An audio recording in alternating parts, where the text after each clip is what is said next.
Yeah, so reportedly, Los Angeles, the Lakers believe that they're going to lose a couple of their top guards in free agency. So the Lakers got a lot of decisions to make. When you win a championship, it's great in the moment, but not only are the fans watching the finals, every other executive owner in the league, they're watching these guys, obviously the eyes of the world on these two teams, especially the team that goes on to win a championship. So you got guys like Rajon Rondo, Avery Bradley, Kentavious Caldwell-Pope, all opting out of their deals. They have player options. They're going to opt out and test their value. Your value doesn't get any higher 9 times out of 10 than after you win a championship. Now, reportedly out of Los Angeles, the Lakers do believe they're going to lose at least a couple of these guys, most likely Rajon Rondo and Avery Bradley. If you're asking me personally, I believe the Lakers are going to figure out re-signing Kentavious Caldwell-Pope. We'll talk about that more in a different video, but let's focus on Rajon Rondo and Avery Bradley. Now, with Rondo's situation, Rondo's made a nice amount of money in the league. This is his last big payday. He's earned it. He was the third most consistent Laker throughout the postseason run in the bubble.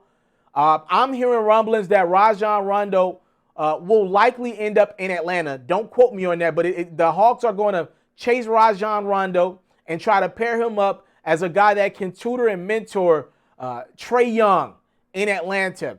Rajon Rondo's going to have a good market. I would only say this to teams out there that are looking to acquire a guy like Rondo. When you play with a guy like LeBron James and a guy like Anthony Davis, a lot of the flaws that guys have, they kind of get covered up when you're playing next to guys, especially LeBron, because the expectation is championship or bust every year.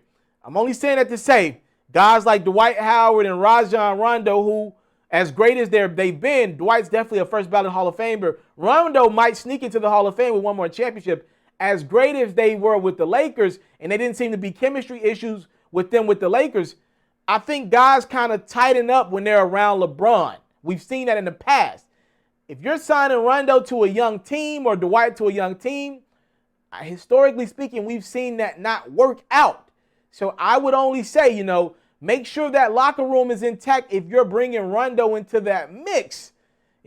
Rondo to the Lakers might be valuable at $10, $15 million a year. Not 100% sure if that same value will be brought to your team if you're not in championship contention.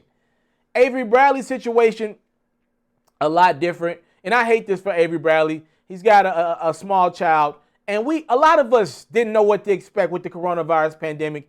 He didn't know what the bubble would be. Now, obviously, the bubble turned out to be a huge success in Orlando. Adam Silver did a phenomenal job. I don't think Avery Bradley thought that one through. And I said that, if you remember, a month ago before the bubble started, I was like, I think Avery Bradley's going to regret this one.